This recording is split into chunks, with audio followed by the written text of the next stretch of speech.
మన జీవనం నాలు పెరుగని నాయకుడతడే జీవన్ పెరుగున గుండె చప్పుడే మన జీవనం నాలు పెరుగని నాయకుడతడే జీవన్ నిజం మాను కష్టమైన నీతి వల్ల పెద్ద పదవున్నా లేకుండా ప్రజల మధ్యత నాడు పేదల గుండె చప్పుడే మన జీవనం నైతూరు రైతు పిల్లలే జీవన్ రెడ్డన్న పేదల గుండె చప్పుడే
मानव गेड़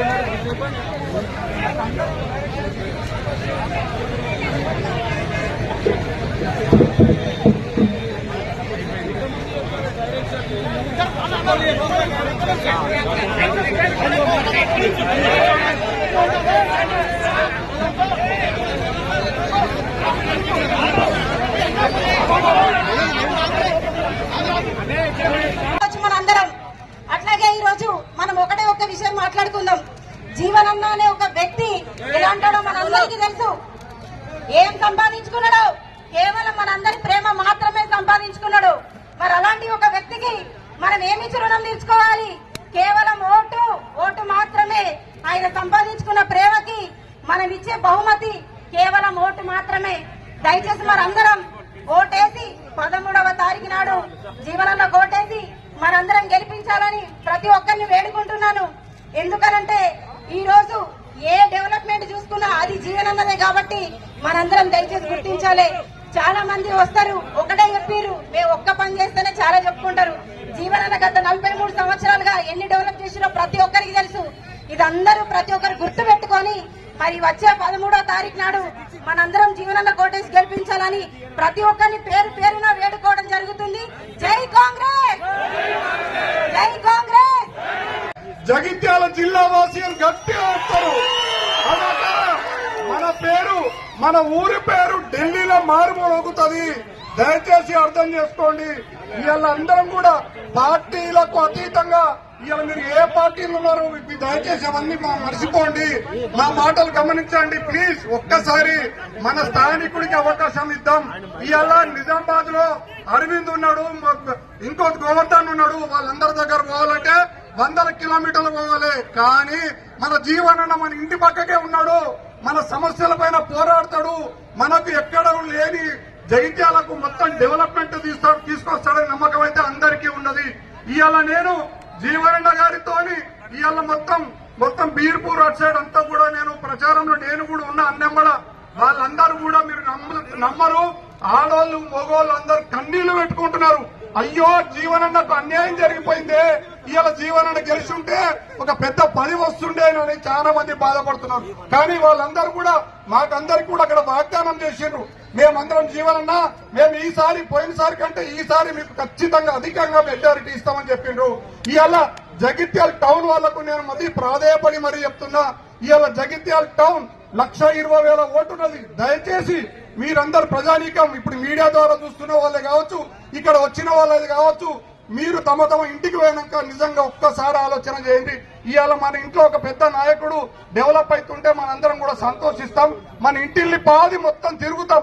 మరి అసొంటప్పుడు మన జగిత్యాల వాసి, మన స్థానికుడు, మన కోసం ఇన్ని రోజులు కష్టపడ్డ ఒక నాయకుడు ఇవాళ ఎంపీ ఎలక్షన్ కోసం కొట్లాడుతున్నాడు.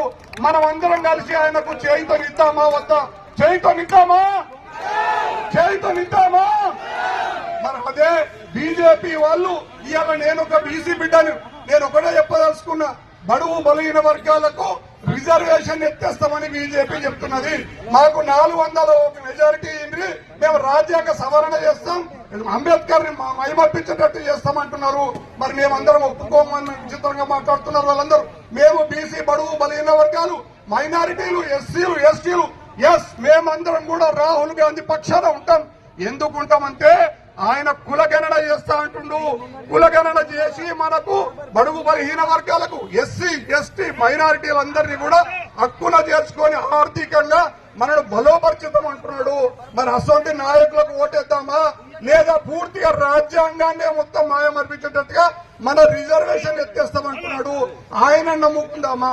ఇవాళ నేను ఒక చదువుకున్న పిల్లగాని కాబట్టి నాకు అన్ని విషయాలు తెలుసు. ఇవాళ ఒక చదువుకున్న పిల్లగాడు స్కాలర్షిప్ రావాలంటే రిజర్వేషన్ ఉండాలి. ఇవాళ చదువుకున్న పిల్లగాడికి ఉద్యోగం రావాలంటే ఆయనకు అక్కడ రిజర్వేషన్ అవసరం ఉంటది. బళ్ళల్లో కాంపిటీషన్, కాలేజీలలో కాంపిటీషన్, ఎంబీబీఎస్ లో, ఇంజనీరింగ్ లో, డిగ్రీలలో కాంపిటీషన్ ఉంటది. రిజర్వేషన్ ఉంటే తప్ప నేను ఇవాళ గత 40-50 సంవత్సరాలకి వెళ్లి మా లాంటి బడుగు బలహీన వర్గాల పిల్లలు ఆ రిజర్వేషన్ పైననే ఆధారపడి ఇవాళ ఉద్యోగాలు తెచ్చుకున్న వాళ్ళు. మరి మేమందరం ఎక్కడ పోవాలని ఈ బీజేపీ వాళ్ళని ప్రశ్నిస్తున్నా. ఇవాళ మీకు 400 ఓట్లు కావాలంటున్నారు, రాజ్యాంగ సవరణ చేస్తా అంటున్నారు. దయచేసి ఇవాళ మొత్తం మన జగిత్యాల అన్న కాన్స్టిట్యున్సీలో బడుగు బలహీన వర్గాలు, ఎస్సీలు, ఎస్టీలు, మైనారిటీలు మనమందరం ఎక్కువ శాతం ఉన్నాము, 70% ఉన్నాము. మన రిజర్వేషన్లు తీసేస్తే మనం రోడ్ల మీదకి వస్తాం. మీకు దయచేసి అర్థం చేసుకోండి. మన పిల్లలు రేపు రోడ్ల మీదకి వస్తారు. అందుకోసమైనా మనం అందరం కూడా ఇవాళ కాంగ్రెస్ అభ్యర్థి జీవనన్నం గెలిపించుకుంటే అక్కడ అసలు మనకు పార్లమెంట్ లో మన కోసం గెలం విప్పి మన రిజర్వేషన్ మనకు కాపాడతాడు. మనకు ఇక్కడనే ఇంత గట్టి స్ట్రాంగ్ ఉన్న నాయకుడు రేపు ఢిల్లీ పోతే ఇంకెంత గట్టిగా కొట్లాడతాడో మనందరి కోసం ఆలోచన చేయండి. జరూర్ క్యాంప్ కోదండ రామాలయం చెప్పంటూ నేను 2020లో చెప్పంటారు 2020లో 2019-18 ఎన్నిక ఓడిపోయినా అయినప్పటికీ కూడా నా బాధ్యత భావించారు. మిత్రులు అరవింద్ గారు పార్లమెంట్ సభ్యులు గెలిచిండు.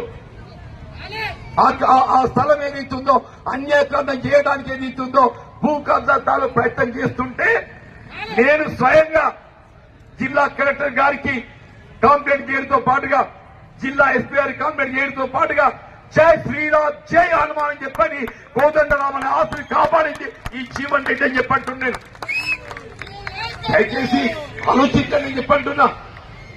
మరి ఏదైతుందో సమాజాన్ని చీల్చాలనే కుట్ర, మత విద్వేషాన్ని ఎత్తగొట్టాలనే కుట్ర కొనసాగుతుందని చెప్పంటున్నా. మరి ఏదైతే మత సామరస్యానికి ప్రతీకగా హిందూ ముస్లిం సిక్ ఈసాయి బాయి బాయి అనేటువంటి ఒక భావన ఏర్పరిచే విధంగా ఏదైతుందో నా జీవితం కాంగ్రెస్ పార్టీ సెక్యులరిజానికి కట్టుబడిన పార్టీ, ఆ సిద్ధాంతాన్ని నమ్ముకున్న పార్టీ నేను జీవన్ రెడ్డి అని చెప్పంటున్నా.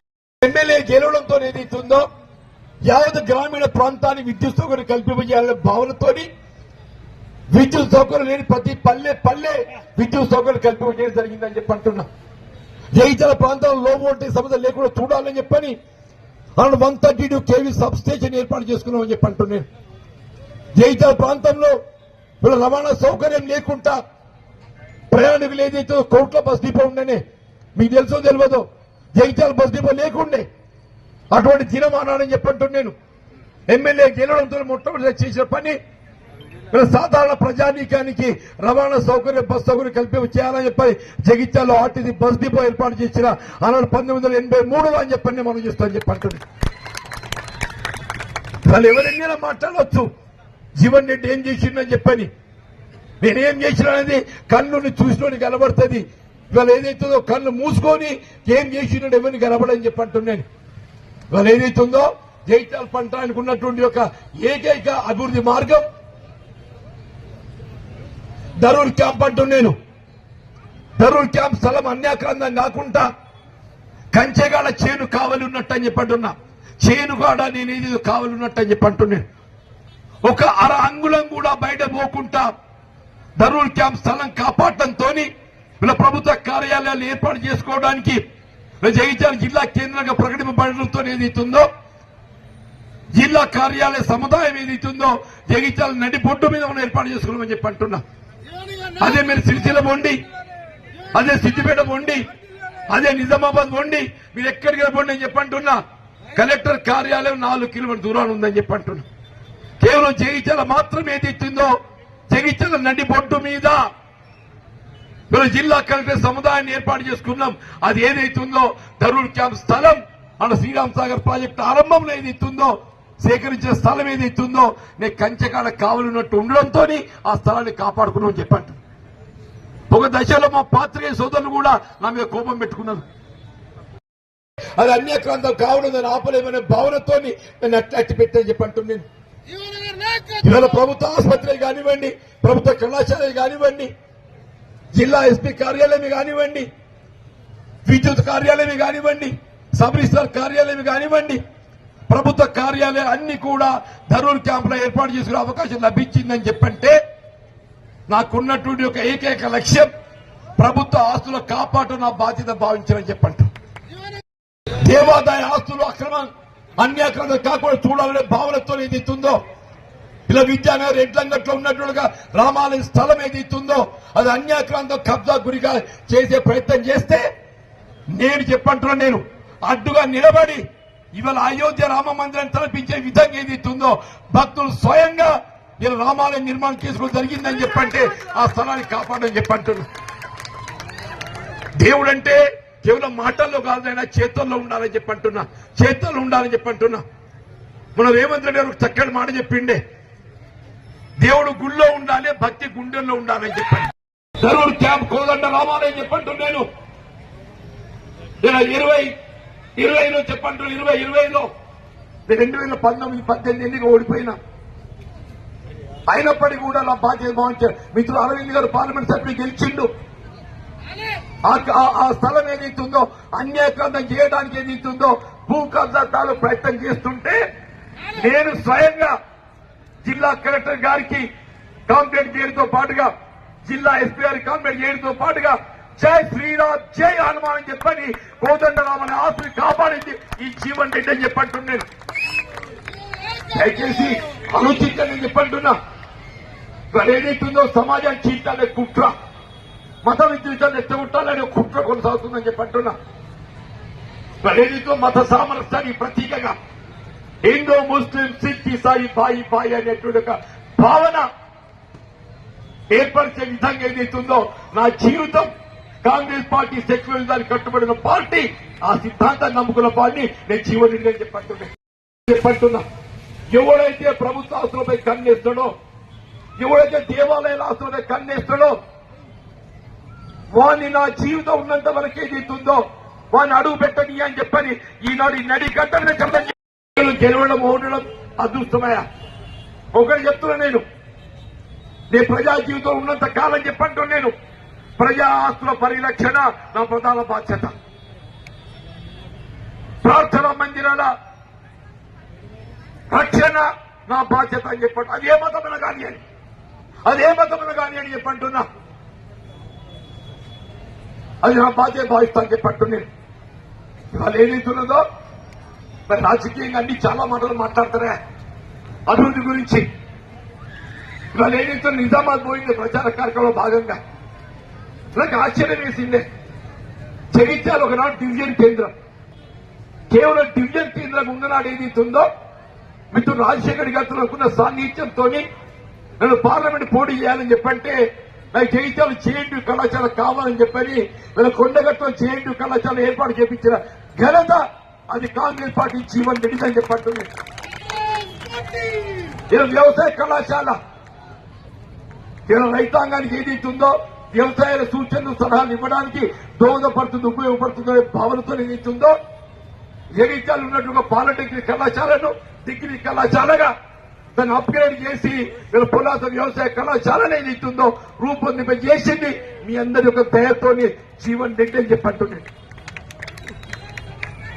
కరీంనగర్ జిల్లా కేంద్రంగా శాతవాహన యూనివర్సిటీ ఏర్పాటు చేశాను, నేను విశ్వవిద్యాలయం ఏర్పాటు చేశాను చెప్పంటున్నాను. ఒకప్పుడు కరీంనగర్కి వెళ్లి హైదరాబాద్ పోవాలంటే 4 గంటలు పడుతుండేనే. ఆర్మీ మంత్రి నాకు అవకాశం వచ్చింది. హైదరాబాద్ టు కరీంనగర్ వరకు ఏదైతుందో రాజీవ్ రహదారి ఆనాడు కేవలం 1000 కోట్లతో నిర్మాణం చేసి ఇవాళ 2.5 గంటల లోపల హైదరాబాద్ పోయే విధంగా రోడ్డు నిర్మాణం చేసింది ఈ జీవన్ రెడ్డి అని చెప్పండి. కాదు హ్యాబిటేషన్ నివాసిత ప్రాంతం ఏదన్నా కానివ్వండి, మొత్తం తెలంగాణ రాష్ట్రంలో ఛాలెంజ్ ఇస్తున్నా నేను. జగిత్యాల శాతం నియోజకవర్గంలో బీటీ రోడ్ సౌకర్యం చేసిన హ్యాబిటేషన్ గ్రామం ఉన్నట్టయితే నేను బాధ్యత తీసుకుంటా, నేను ఈ జవాబు చెప్తాను చెప్పంటున్నాను. తెలంగాణ రాష్ట్రం చూపెట్టండి అంటూ నేను అలాగే పోటీ పడ్డా అని చెప్పంటే సిద్దిపేట శ్రీశంతులు కాదు ఆయన పోటీ పడ్డది పులివెందుల ప్రాతినిధ్యం వహించిన వైఎస్ రాజశేఖర్తో పోటీ పడ్డా అని చెప్పంటున్నాను.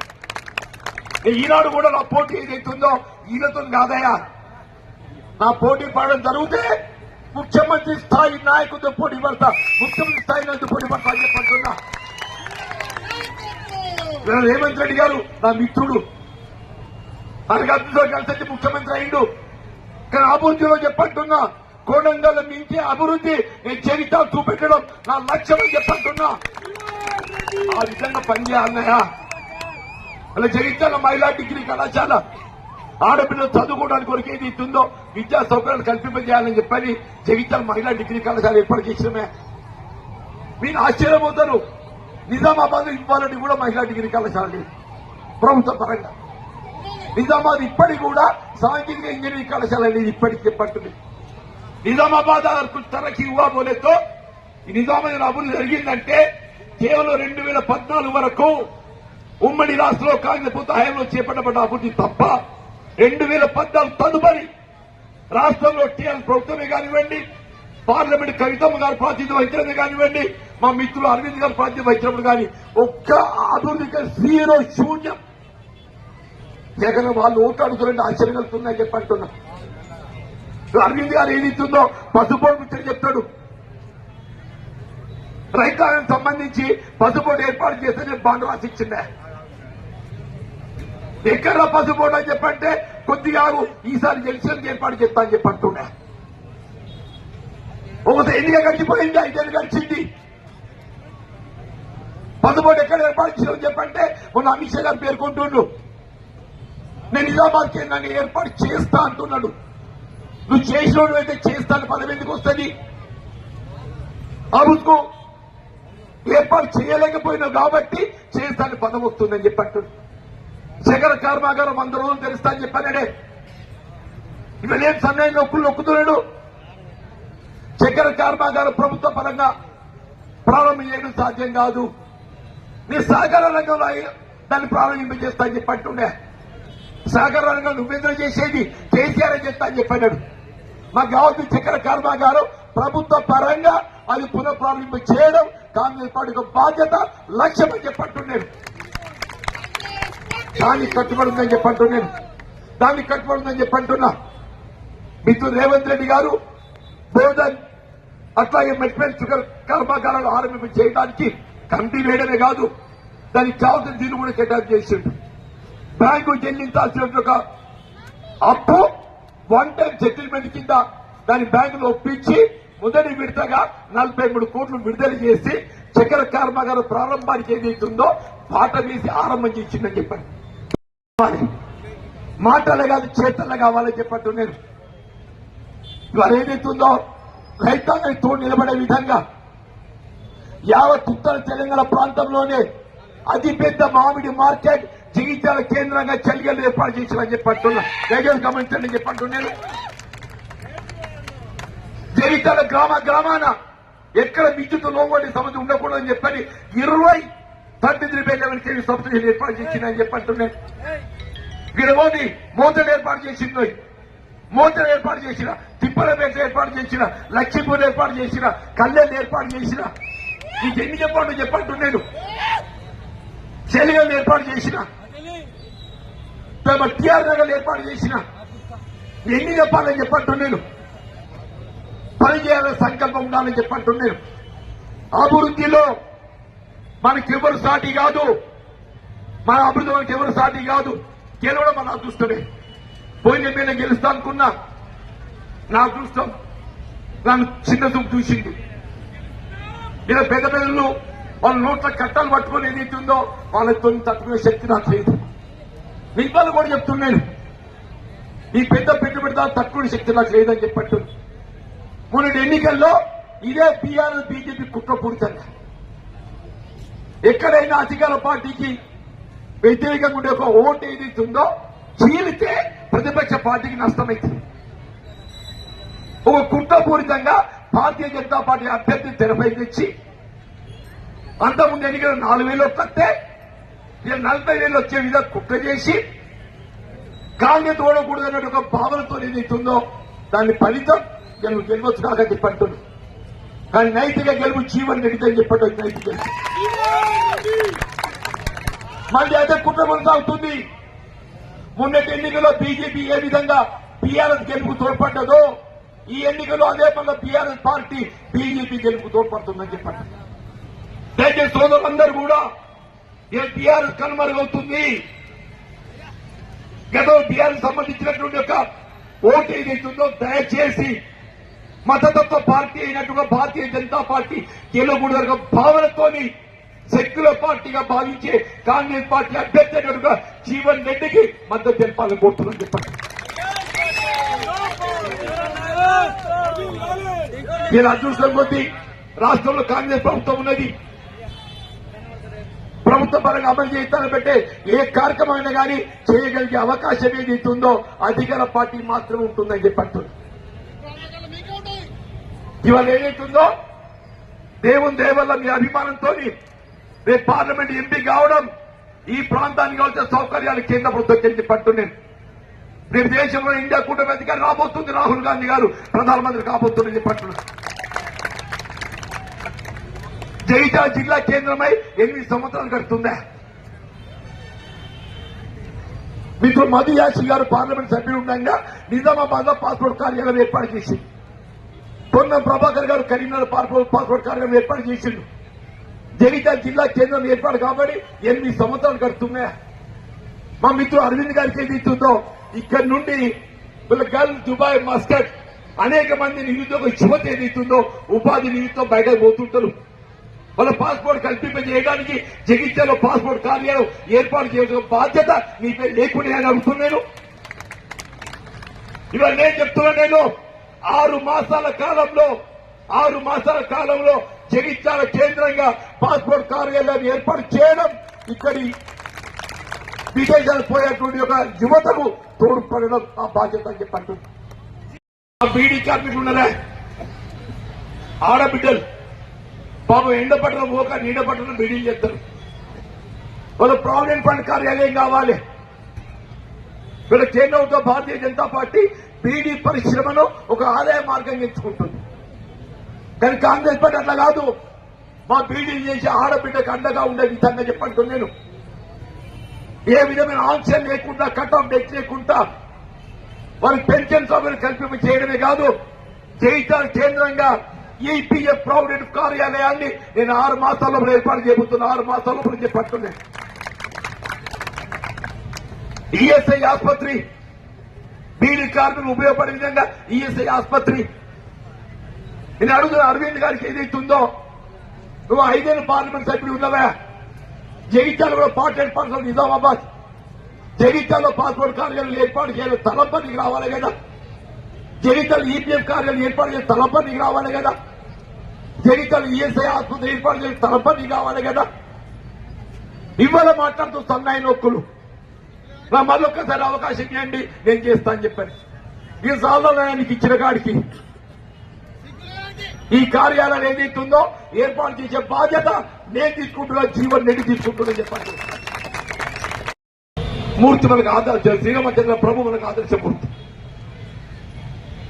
త్రేతాయుగంలో శ్రీరామచంద్ర ప్రభువు యావత్ హిందూ సమాజానికి ఆదర్శమూర్తి.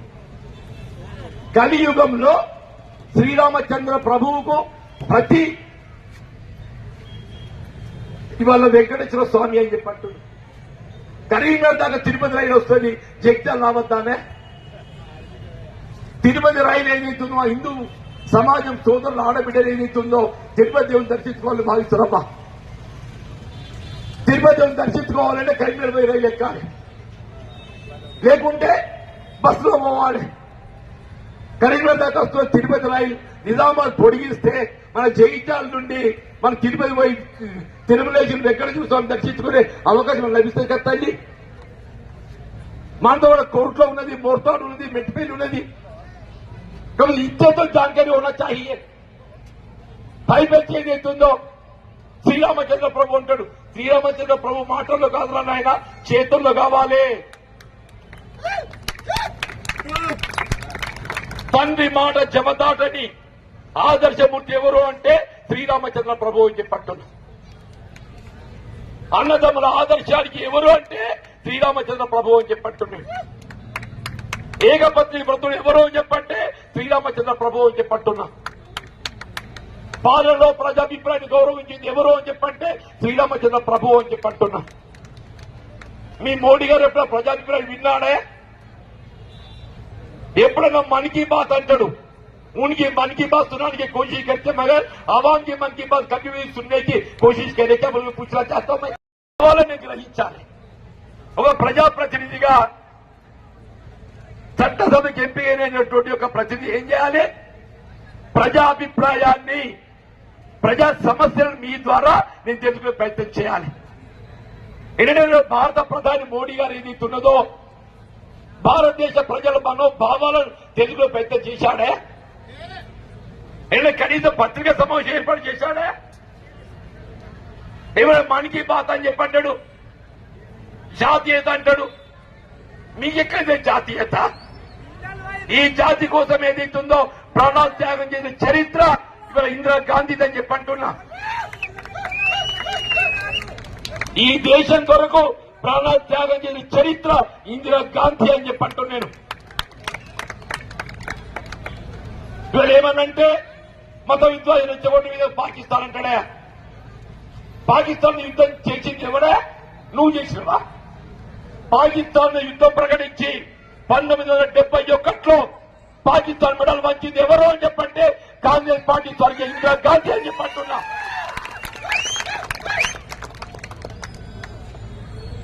చైనా మెడల్ వంచింది ఎవరు?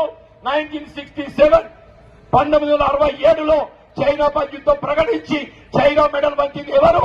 కాంగ్రెస్ పార్టీ, ఇందిరాగాంధీ అని చెప్పంటున్నారు. ताजुब की बात है, कुछ बोल तो पाकिस्तान, अरे पाकिस्तान जाके शीर कुरमा कौन खाएगी? बगैर बुलाए मेहमान పిలువని పేరంటం ఏదైతుందో దయచేసి మీరు తెలుసుకోవాలి సంగతి. మోడీ గారు ఏదైతుందో పాకిస్తాన్ పోయి నవాజ్ షరీఫ్ అనుకోని షీర్ కుర్మా మిఠాయి తినొచ్చుండు. నిజామాబాద్ చెప్పనే మన్మోహన్ సింగ్ గారు 10 ఏళ్ళు ప్రైమ్ మినిస్టర్ ఉన్నాడే, పాకిస్తాన్ గడ్డ మీద అడుగు పెట్టలే. మన్మోహన్ సింగ్ 10 ఏళ్ళు ప్రధానమంత్రుడు, కాంగ్రెస్ పార్టీ పాకిస్తాన్ గడ్డ మీద అడుగు పెట్టలేదని చెప్పంటున్నా. పాకిస్తాన్ గడ్డ మీద అడుగు పెట్టింది ఎవరు అంటే ఇదే భారతీయ జనతా పార్టీ, అటల్ బిహారీ వాజ్పేయి. మళ్ళీ తదుపరి ఏమవుతుందో ఇదే నరేంద్ర మోడీ పెట్టిందని చెప్పంటున్నా. మీతో చెప్పేది ఈ జాతీయ ఐక్యత కొరకు ఇందిరాగాంధీ గారు ఏదైతుందో స్వర్ణ దేవాలయంపై దాడితోని ఆమె ప్రాణ ముప్పు వాటిలో పోతుందని మీరు ఊహించి కూడా లెట్ వాట్ మే కమ్, ఈ దేశ సమగ్రత కాపాడాల బాధ్యత అని చెప్పని ఉగ్రవాదాన్ని మట్టు పెట్టిన ఘనత కాంగ్రెస్ పార్టీ స్వర్గ ఇందిరాగాంధీ అని చెప్పంటున్నా. దయచేసి గమనించండి అని చెప్పంటున్నా. సోషల్ మీడియా నెపంతో ఏదైతుందో అబద్ధాలు సృష్టించి మత విద్వేషాన్ని రెచ్చగొట్టి ఏ విధంగా ఎన్నికల్లో లబ్ధి పొందాలని తాపత్రయం తప్ప మీకు ఈ జాతీయ ఐక్యత ఎవరైనా పట్టించుకున్నాదే? 10 సంవత్సరాల కాలంలో తెలంగాణ రాష్ట్రమే కాదు యావత్ భారతదేశంలో నిరుద్యోగ యువతకు 2 కోట్ల ఉద్యోగాలు ఇస్తానడే. 10 ఏళ్లు 10 × 2 20 కోట్ల ఉద్యోగాలు ఇవ్వాలనే ఇచ్చిందా? తెలంగాణలో చేసి ఎట్లా మోడీ చేసి ఇట్లా మోసం చేసిండో దేశంలో మోడీ అట్లా మోసం చేసి యువతని చెప్పండి. విదేశాల్లో మురుగుతున్న నల్లధనం తీసుకొచ్చేది ఉందో ప్రతి పేదవాడి అకౌంట్ లో 15 లక్షలు ఇస్తానడే వేసినాడే. ఇవ్వాలని కూడా అదే పెట్టుబడిదారు వర్గాలు కొమ్ము కాస్తుంది ఎవరు అని చెప్పంటే భారతీయ జనతా పార్టీ అని చెప్పంటున్నా. దయచేసి ఆలోచించండి నేను చెప్పంటున్నా. నాకు ఇవాళ ఏదైతుందో పార్లమెంట్ పోటీ చేయాలని తపన కాదు, ఎమ్మెల్యే గెలుస్తా అనుకున్నాయి, ఈ ఇల్లు ఎమ్మెల్యే గెలుస్తా అనుకున్నా. నేను నా దృష్టిలో కలిసి రాలేదే. కాంగ్రెస్ పార్టీ ఏదైతుందో నాకు పార్లమెంట్ పోటీ చేసే అవకాశం కల్పిస్తానేదే. కానీ ఒక మెరిగే పెట్టింది, మీ పార్లమెంట్ అవకాశం ఇస్తాం కానీ కరీంనగర్ చేయమని చెప్పింది. నేను చెప్పా, నేను నియోజకవర్గాల పునర్విభజన పూర్వ పరిస్థితి వేరు, నియోజకవర్గాల పునర్విభజన తదుపరి వీళ్ళ జగిత్యాల కొరుట్ల నిజామాబాద్ పార్లమెంట్ నియోజకవర్గంలో అంతర్భాగం అని చెప్పట్టున్నా. నాకు రాజకీయ జన్మనిచ్చింది జగిత్యాల, నాకు రాజకీయ జన్మనిచ్చిన జగిత్యాల వదులుకొని నా ఊరుగా ఊరు పెంపకమంటావే నన్ను? నేను చెప్పా నా పోటీ చేసే అవకాశం కల్పిస్తే నిజామాబాద్ కల్పించండి, నా దృష్టిలో పరీక్షించుకుంటా. నిజామాబాద్ 5 నియోజకవర్గాలు, జగిత్యాల జిల్లా 2, నీకు ఇబ్బంది కాదా చెప్పన్నారు. నేను ఒకటే చెప్పింది, నేను నా మంచితనము నా రాజకీయ జీవిత చరిత్ర, నా రాజకీయ జీవితం నేను ఏదైతుందో నన్ను గెలిపిస్తున్నటువంటి ఒక విశ్వాసం నాకుందని చెప్పాను. పోయిన 9 రోజులు నిజామాబాద్ లో పర్యటించింది. ఇవాళ ఇంత కొత్త బస్ స్టాండ్ ఈ కూడీలో చెప్తున్నానే, నిజామాబాద్ ప్రజలు ఇంత మంచోళ్ళు కదా అని చెప్పంటే ఆ చిట్టాల కోరుతో మీరు మెజార్టీ ఇస్తారు, నాకు అనుమానం లేదు. కానీ నిజామాబాద్ 5 నియోజకవర్గాల్లో కూడా మనం మెజార్టీ రాబోతుందని చెప్పండి. మంచితనాన్ని కోరుకుంటూ మనలో ఉన్న మంచితనాన్ని వాళ్ళు కోరుతున్నారు, అరవింద్లో ఉన్న అహంకారాన్ని పక్కన పెట్టబోతుందని చెప్పంటున్నారు. ఇలా ప్రజాసేవకు, ఆత్మాభిమానానికి, ఆత్మీయతకు మారు పేరు జీవన్ రెడ్డి అని చెప్పంటున్నారు. అహంకారాన్ని ప్రతిరూపం అరవింద్ అని చెప్పంటున్నా. కాబట్టి వాళ్ళకి అండగా నిలబడబోతుందని చెప్పంటున్నా. ఇవాళ ఏదైతుందో అభివృద్ధి నేను 2009 విషయం చెప్తున్నాను. నేను రూపంలో ఇండ్లు లేని నిరుపేద వర్గాలకు ఇళ్ల నిర్మాణ సదుపాయం కల్పించాలని చెప్పని 200 ఎకరాలు సేకరించి 4000 ఇళ్లు మంజూరు చేసినాయి. ఆ 4000 ఇళ్లు యథావిధి నిర్మిస్తే ఎక్కడ జీవనరెడ్డి పేరుతో అని చెప్పని టీఆర్ఎస్ పార్టీ కుట్రపూరితంగా నిలిపివేసి 4000 డబుల్ బెడ్రూమ్ ఇచ్చింది. సరే సంతోషంగా ఏదో ఒక పని అవుతుందని చెప్పి అనుకున్నా. 10 ఏళ్లు గడుతున్నాయా? పాపం కవితమ్మ గారు ఏదైతుందో ఆమె పార్లమెంట్ సభ్యురాలుగా ఉన్ననాడు ఆ 4000 ఇళ్లు మంజూరు వచ్చింది. ఇవ్వాలని కూడా మౌలిక సదుపాయాల కల్పనలో మళ్లీ రేవంత్ రెడ్డి గారు చొరవ తీసుకొని విద్యుత్ సౌకర్యమే కానీ, త్రాగునీటి సౌకర్యమే కానీ, డ్రైనేజ్ సదుపాయమే కానీ మౌలిక సదుపాయాల కల్పన కొరకు ఏదైతుందో వీళ్ళ కాంగ్రెస్ ప్రభుత్వం నిధులు కేటాయింపు చేస్తే ఇలా మౌలిక సదుపాయాలు కల్పిపోతున్నామని చెప్పి అంటుంది. మేము ఒకసారి ఎన్నికల ప్రక్రియ ముగియడంతోనే జూన్ మాసంలో ఈ 4000 ఇళ్ళు ఎవరికైతే కేటాయింపు చేయబడ్డదో అందరితోని గృహప్రవేశం చేపించుడు నా బాధ్యత అని చెప్పి అంటున్నా. ఏ భగీరథ నెపంతో తాగునీటి సభను కల్పింప చేయలేకపోయినావో ఇవాళ తాగునీటికి సంబంధించిన ఫిల్టర్ బెడ్లు రాయకలే గాని, బీర్పూరే గాని, జైతాల్ పొలాసే గాని నిర్మాణం పూర్తి చేసుకోబడ్డ ప్రాజెక్టులు నిర్వహింప చేయలేకపోవడంతో నిలిచిపోయినాయి. నేను రేవంత్ రెడ్డి గారు విజ్ఞప్తి చేయడంతో ఈ 3 త్రాగునీటి ప్రాజెక్టులు బీర్పూరే గాని, రాయకలే గాని, జైతాల్ పొలాసే గాని 15 కోట్లు మంజూరు చేస్తే టెండర్ పిలిపించారని చెప్పి అంటారు. ఇది నా చిత్తశుద్ధి అని చెప్పండి. ఇలా మొత్తం తెలంగాణ రాష్ట్రంలో త్రాగునీటి ఇబ్బంది లేని పట్టణం మీద ఉంది అని చెప్పంటే కేవలం జగిత్యాల మున్సిపాలిటీ అని చెప్పంటున్నారు. దానికి కారణం కాకతీయ కాలం నుండి ధర్మ సముద్రానికి లింక్ ఏర్పాటు చేసి ఇవాళ కాదు, నేను ప్రజాజీవితం వచ్చినప్పటికీ చెప్తున్నాను. నేను జగిత్యాల పట్టణం ఎన్నడూ కూడా త్రాగునీటి సమస్య లేకుండా నేను తోడు నిలబడ్డది నేను అని చెప్పంటున్నాను. బజార్ చిన్న వ్యాపారస్తుల దగ్గర రోజుకి 20 రూపాయలు వసూలు చేస్తారే. నేను చెప్తున్నా, నాకున్న అనుభవంతో ఇవాళ తెలంగాణ రాష్ట్రమే కాదు మొత్తం ఉమ్మడి రాష్ట్రంలో సాయి బజార్ అమలు చేయని ఏకైక మున్సిపాలిటీ జగిత్యాల మున్సిపాలిటీ అని చెప్పండి. హాకర్స్ ఏదైతుందో రోజుకి 20 రూపాయలంటే నెలకెంత అయితే 600 రూపాయలు అయితే, సంవత్సరానికి ఎంత అయితే 7,000 రూపాయలు అయితే. మా హిందువులకు దసరా పండుగ ఉంటే ఎక్కుద్ది, మీ ముస్లింకి ఏదైతుందో రంజాన్ ఉంటే ఎక్కుద్ది. ఇంతకంటే చేంజ్ చేయమంటావు ఆయన చెప్పి, ఇంతకంటే చేంజ్ చేయమంటావు చెప్పంటున్నాను. నేను రాబోయే కాలం చెప్తున్నాను. నేను జగిత్యాల ఏదైతుందో వ్యవసాయ ఆధారిత పరిశ్రమలకు ఇక్కడ ఎక్కువ అవకాశం ఉన్నది. ఫుడ్ ప్రాసెసింగ్ యూనిట్స్ అని చెప్పంటున్నాను. నేను చేలిగల ప్రదర్శన క్షేత్రం ఏదైతుందో మన మామిడి ఎగుమతి కొరకు ఇలా మామిడి విక్రయ కేంద్రం మార్కెట్ ఏదైతుందో రైల్వే లైన్ అనుసంధానం చేయబడి ఉన్నది. మామిడి మార్కెట్కి వెళ్లి డైరెక్ట్ గా ఢిల్లీకి ఏదైతుందో మామిడి ఎక్స్పోర్ట్ చేసే అవకాశం ఉన్నది, విదేశాలకు ఎక్స్పోర్ట్ చేసే అవకాశం ఉందని చెప్పంటూ నేను చెలిగల్ మామిడి మార్కెట్ ను అంతర్జాతీయ స్థాయిలో దాన్ని ఏదైతుందో పెంపొందింప చేయబడే విధంగా మొత్తం తెలంగాణ రాష్ట్రంలోనే అతిపెద్ద మామిడి మార్కెట్ గా దాన్ని మార్చబోతుందని చెప్పంటున్నా. లాభం చేయాలి,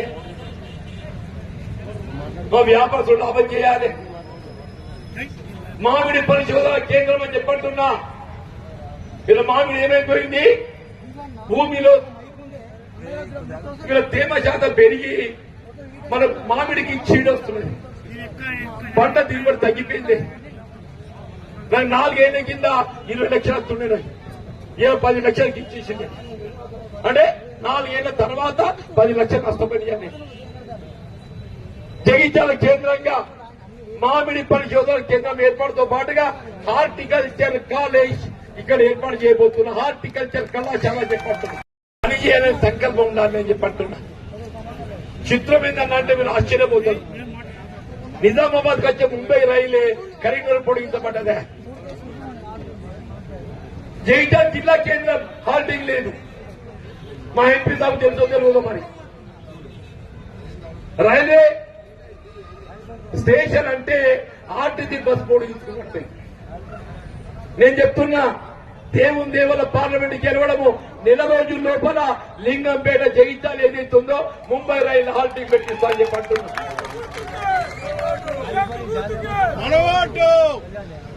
ఏ కాకి బాధే సార్. మా బీడీ కార్మికులు ఏదైతుందో 230 రూపాయలు సరిపోవడం లేదు 1000 రూపాయలకు 1000 బీడీలకు. నేను 300 రూపాయలు చేపిస్తా అని చెప్పంటున్నా. మా బీడీలు చేసి ఆడబిడ్డలకు అండగా నిలబడే బాధ్యత నాది అని చెప్పంటున్నాను.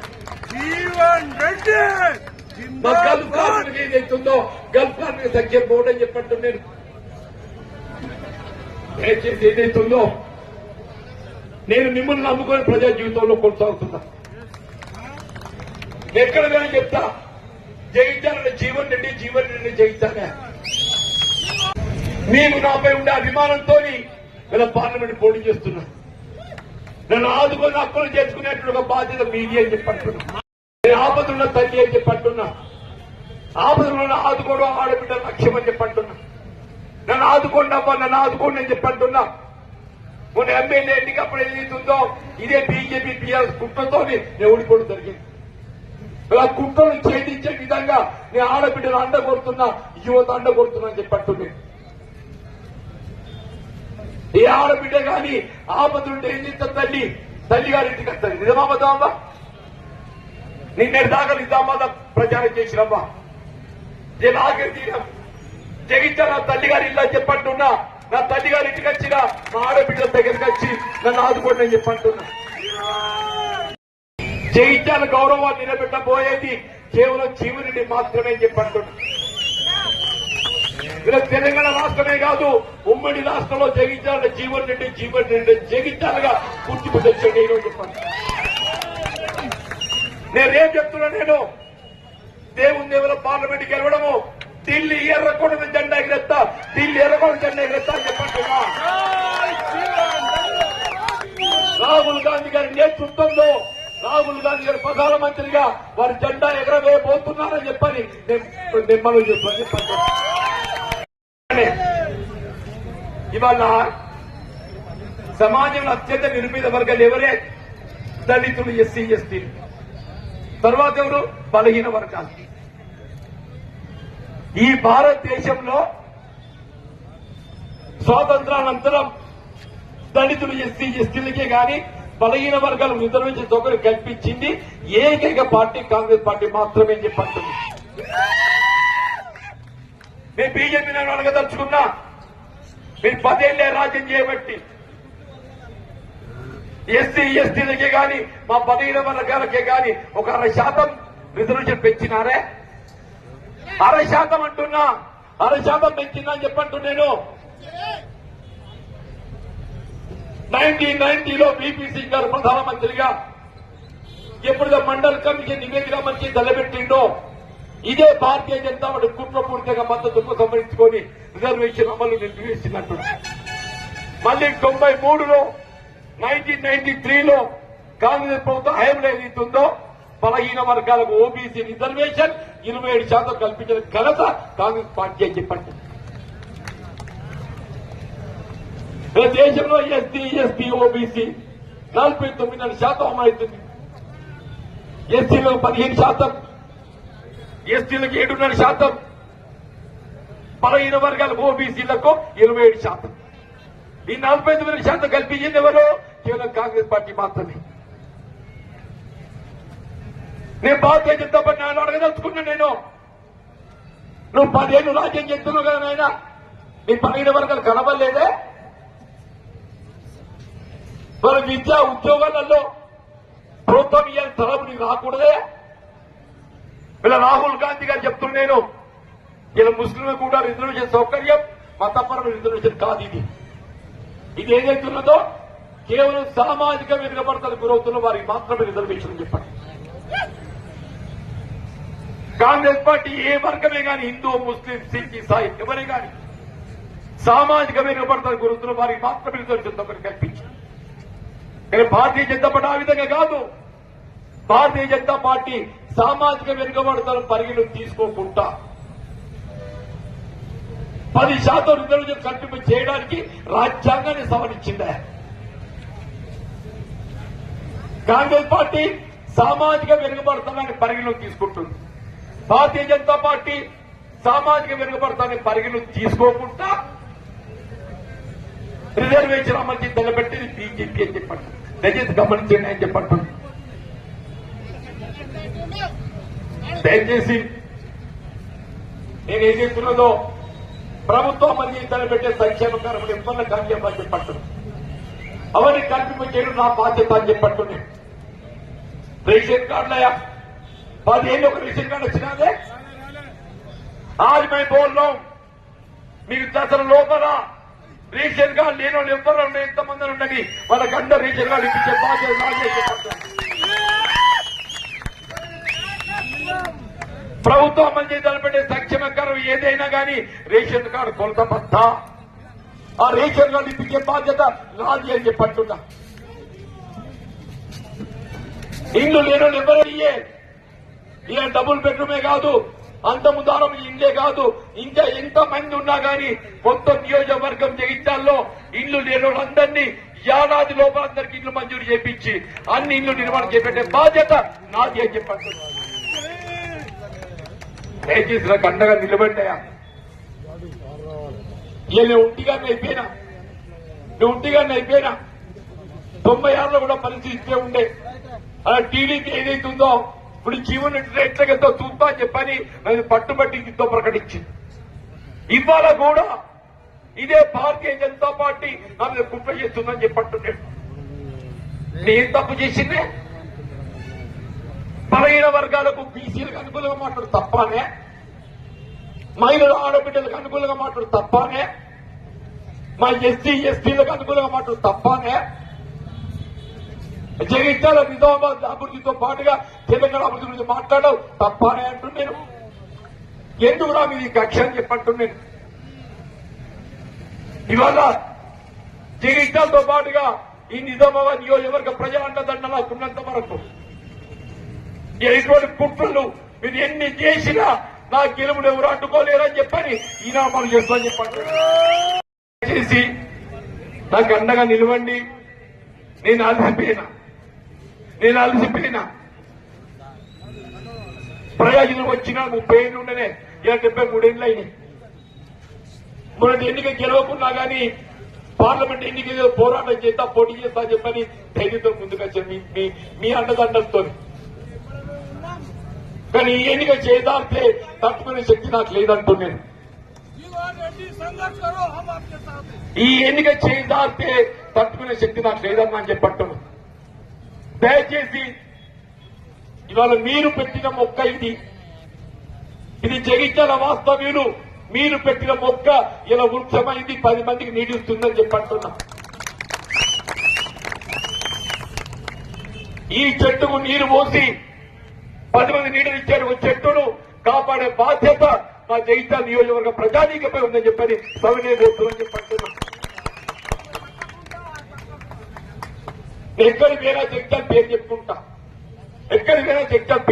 అంటున్నాయి.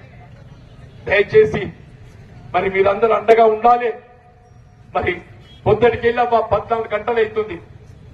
7:30 ఇట్లకెళ్ళి వెళ్ళిదా 8 గంటలకు మాట్లాడడం మొదలు పెట్టేది. 14 గంటలు మా చంద్రశేఖర్ చెప్పాలి. ఒక మనిషి ఏదైతుందో దినంలో ఎన్ని గంటలు మాట్లాడగలుగుతుంది?